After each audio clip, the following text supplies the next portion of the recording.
Selamat malam teman-teman dan Bapak dosen yang saya hormati. Perkenalkan, nama saya Agustinus Arbol, NIM 530056442 UPB JJ Ambon. Perkenankan saya mempresentasikan studi kasus mengenai keberhasilan implementasi supply chain sistem Starbucks Coffee Indonesia. Bagaimana Starbucks mengimplementasi SCS atau SCM? Ada dua kegiatan yang dilakukan. Yang pertama, kegiatan yang mereka sebut dengan primary activities, dan yang kedua adalah support activities. Kita lihat yang pertama, primary activities Starbucks Coffee Indonesia. Ada beberapa tahapan yang dilakukan atau dilalui. Yang pertama adalah logistik masuk.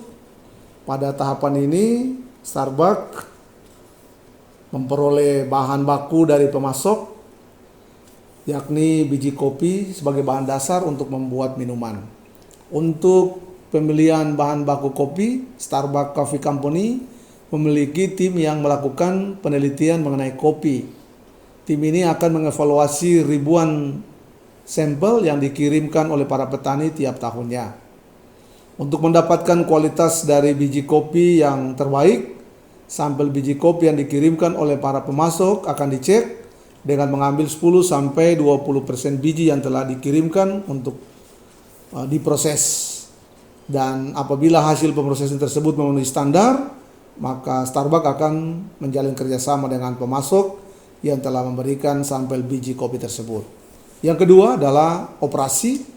Setelah menerima biji kopi dari para pemasok, Starbucks Coffee Company akan memproses biji kopi tersebut agar menjadi kopi yang berkualitas.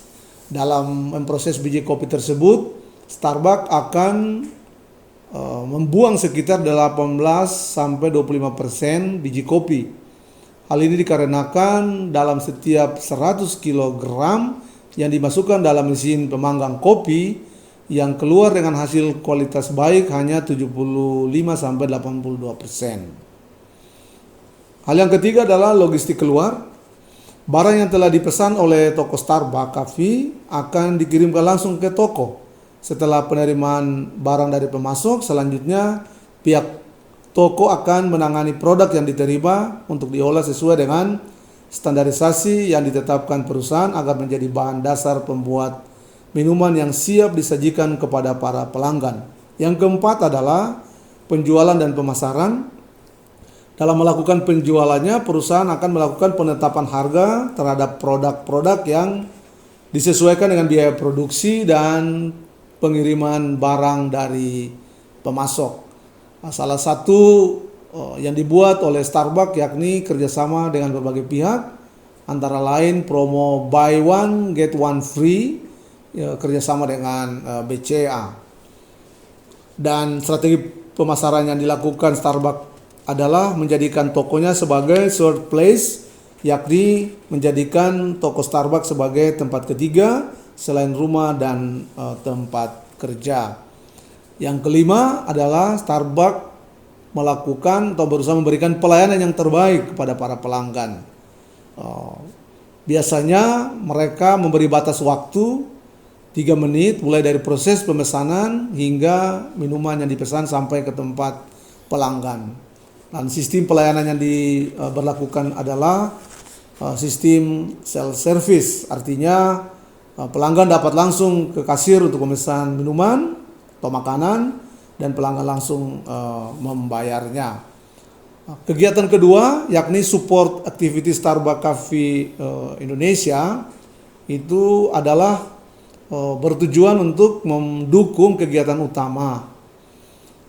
Ada hal-hal tahapan yang diikuti. Yang pertama yakni infrastructure, administrative coordination and support service merupakan pengaturan perusahaan untuk mengadakan infrastruktur yang mempengaruhi semua aktivitas utama secara umum. ada beberapa hal yang menjadi bentuk dukungan. Yang pertama adalah panduan dan pelatihan pengelolaan biji kopi. Yang kedua adalah pengendalian akan standarisasi penanganan produk. Yang ketiga adalah pengendalian pelaksanaan operasional.